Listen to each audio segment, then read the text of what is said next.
Minutos. Estamos de volta com o Pautas do Dia. Ai, é o costume, Salgado Neto, é o costume, esperando o vinhetinho aqui. A gente conversa então com o Rômulo Pinheiro, é isso? Já tá com a gente o Rômulo Pinheiro, a gente faz aquela conexão Brasília a partir de agora. Ô Rômulo, me desculpe, bom dia pra você. Bom dia, meu caro Max Souza, bom dia o Salgado aí, Macapá, mas eu também tô com saudade da minha vinhetinha, viu? E Rômulo, rapaz, tá difícil pro governo, hein? Pois é, meu caro Salgado, a batalha tem sido grande por aqui. Eu não sei se o... Aí tu me diz, o governo tá sendo Remo ou Paysandu? Rapaz, olha, esse é um assunto delicadíssimo. Não estamos num momento muito legal aqui com relação ao futebol paraense, mas, né, hoje tem decisão e a gente vai, assim como o governo, esperar que não caia mais uma derrota aí para nossa conta. Salgado, só para lembrar então, Salgado, nós temos aqui no Congresso Nacional uma visão que se estabeleceu a partir dessa nova legislatura, de um Congresso bastante dividido, com tendências de maior sucesso nas negociações e nas aprovações das medidas para os partidos mais conservadores. E isso tem gerado um debate muito grande, uma luta muito grande para o governo tentar impor as suas pautas com a criação, no início do ano, então, do Ministério do Recriação do Ministério do Meio Ambiente e o Ministério dos Povos Indígenas, dos povos originários, aliás. E essa situação acaba trazendo um embate que ontem nós percebemos que o governo saiu derrotado. Então, nós tivemos aí a aprovação do PL 490 de 2007, nós comentamos aqui ano passado sobre essa questão do marco temporal, da tentativa de estabelecer um início, uma data inicial para que se proceda então ou não as demarcações de terra dos povos originários. E a gente, naquela época, comentava que encontrar esta data seria um pouco complexo em razão do contexto histórico, em razão de uma série de circunstâncias.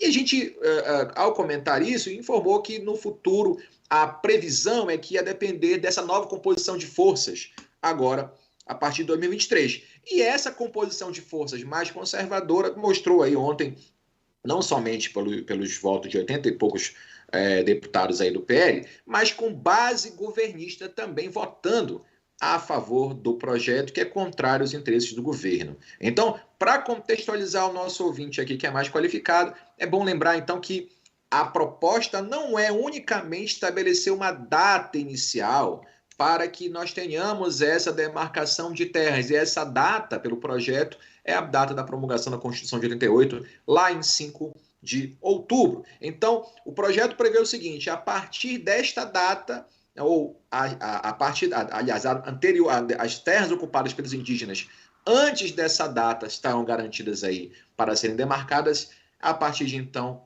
não mais. Isso gerou um debate muito grande. Aqui em Brasília a luta foi grande, até porque o governo buscava compor para tentar barrar essa aprovação, não teve sucesso, a articulação política não conseguiu movimentar bem lá com a presença da Câmara, e agora o projeto vai ao Senado. Mas o grande problema, Salgado, é que as coisas não vão parar por aqui. Por exemplo, a gente sabe que o projeto não prevê unicamente essa questão da demarcação de terras, mas prevê também possibilidade de contato com populações que não têm contato nenhum com a nossa sociedade, ou seja, os povos isolados, prevê também a possibilidade de exploração, de viabilização de terras sem anuência lá dos povos originários. Então são várias e várias, são pelo menos 8 ou 9 pontos muito importantes que são debatidos também no projeto, foram aprovados ontem, a possibilidade de retomada de terras que os povos originários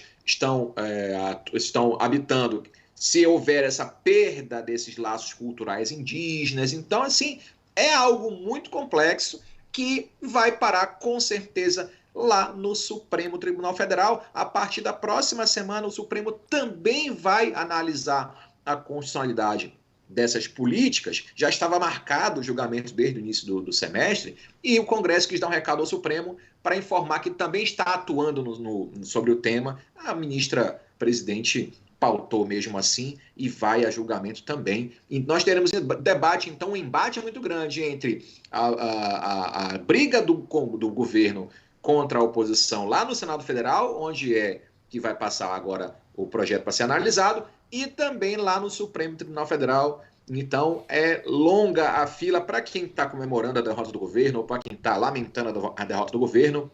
O recado é, esse jogo está só nos 25 minutos do primeiro tempo, ainda falta muita coisa acontecer. Rômulo, falta muita coisa acontecer, mas a gente sabe, por exemplo, pelo menos fazendo algumas projeções, que o Bolsonaro ele não se reelegeu presidente, mas ele deixou um legado. Esse legado é uma banca muito grande, né? Banca da oposição de extrema-direita, seja no Senado, na Câmara dos Deputados Federais, enfim. Só queria fazer esse comentário. E eu queria também, rapidinho aqui, Rômulo, Salgado e você, ouvinte que nos acompanha, trazer os votos dos deputados aqui do Pará. Por exemplo, os que foram a favor do marco temporal. Bora lá.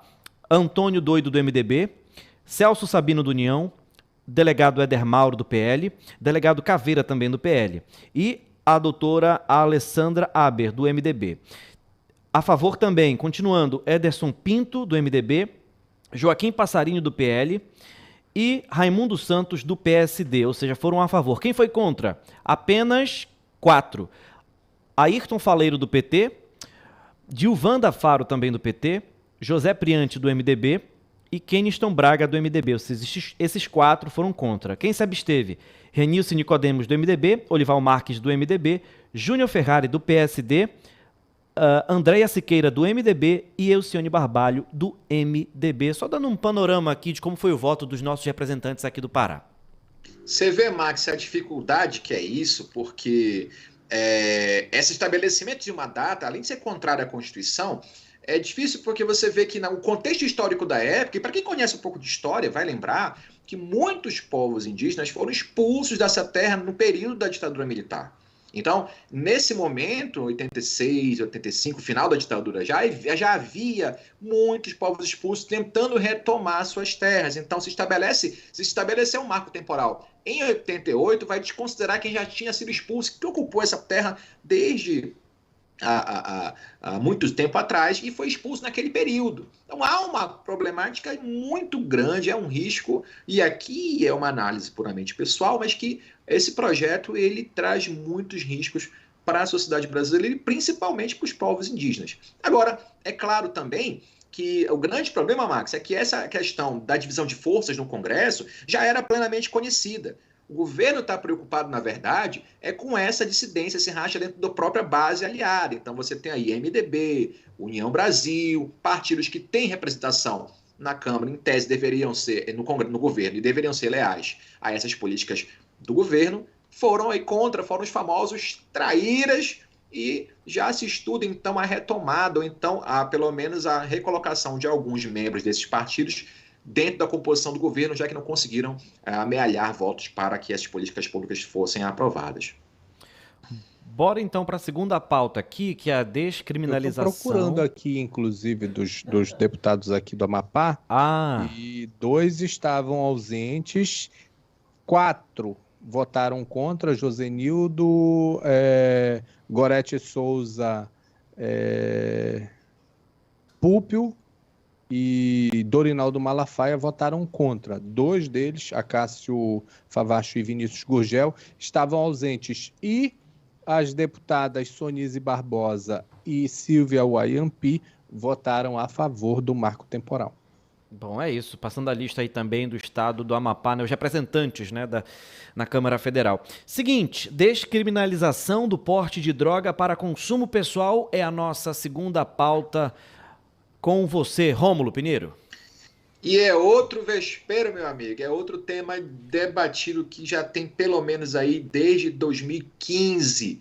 E estava pautado para a semana passada, mas foi retirado de pauta em razão do julgamento do ex-presidente Fernando Collor, que foi condenado. E a previsão é que amanhã seja retomado esse julgamento. E é claro que nós vamos ver aí uma chuva de desinformação com relação ao tema, de que vão legalizar droga, etc. É claro que aquele nosso ouvinte que tem um pouco mais de entendimento, ou vai buscar informações mais qualificadas, vai compreender que é muito além o que está sendo discutido aqui no Supremo do que autorizar droga X, Y, Z. O que, na verdade, acontece, o que se trata é que um caso de uma pessoa que foi presa com 3 gramas de maconha, salvo engano, isso em 2000, lá em São Paulo, e nesse caso foi presa por tráfico de drogas, 3 gramas de maconha para uso pessoal.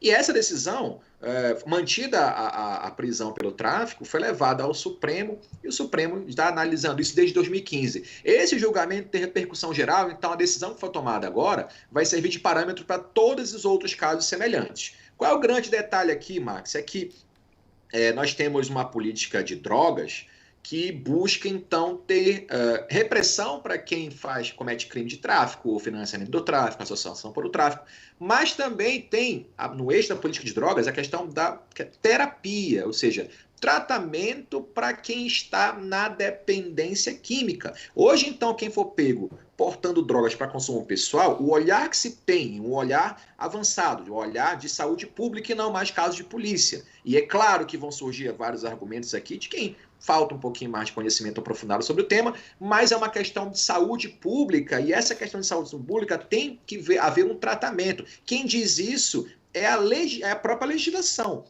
Então, essa questão da descriminalização do artigo 28 da Lei de Drogas, na verdade, e não hoje você sabe que não dá prisão, não dá cadeia, esse tipo de coisa, mas a verdade é descriminalizar essa conduta para que se tenha, de fato, um tratamento adequado, que é terapia para quem é dependente químico. A questão da dependência vem avançando muito, muito forte aqui no país. A gente tem visto várias substâncias aí altamente tóxicas, com muita velocidade chegando. É o fentanil, é o K9, K2, K4, aquelas drogas opioides sintéticos. Então, a gente está vendo um avanço muito grande da dependência química, e essa política de drogas necessariamente tem que ser encaixada não somente com repressão, mas também com caso de saúde pública, e é isso que está na mesa dos ministros. A partir de amanhã, a gente vai acompanhar com muito interesse e vai trazer as informações para vocês assim que for necessário. Bom, é isso. E Salgado e Rômulo, eu só queria só complementar, porque de acordo com a Folha de São Paulo, cerca de 30 países eles já descriminalizaram o porte de uma ou mais drogas para o uso pessoal no mundo, sem que a medida tenha levado a um aumento exponencial ou uma queda significativa no consumo dessas substâncias. E o que o Rômulo falou, não custa nada a gente propagar um pouco mais, digamos assim, é que vale destacar que descriminalizar o porte de drogas para uso pessoal não quer dizer que está tudo legalizado ou as drogas estão liberadas, né? Até porque a produção, a venda e o consumo continuam ilegais. Mas é bom a gente, colocar isso aqui em questão. Como o próprio Rômulo disse, às vezes é falta de interesse da pessoa correr atrás para ler um pouquinho sobre o que está sendo aprovado, o que está sendo colocado em pauta. Porque é uma discussão válida, né? Sabe que eu acho que ainda existe uma confusão muito grande, inclusive para mim, Rômulo e Maxi. Quando a gente fala sobre legalização das drogas, é como se estivesse liberando todas as drogas. E aí eu acho que não é isso. Se o Rômulo pudesse até esclarecer. O que é, Rômulo? É maconha? É Claro. Cocaína? O que é que pode ser liberado?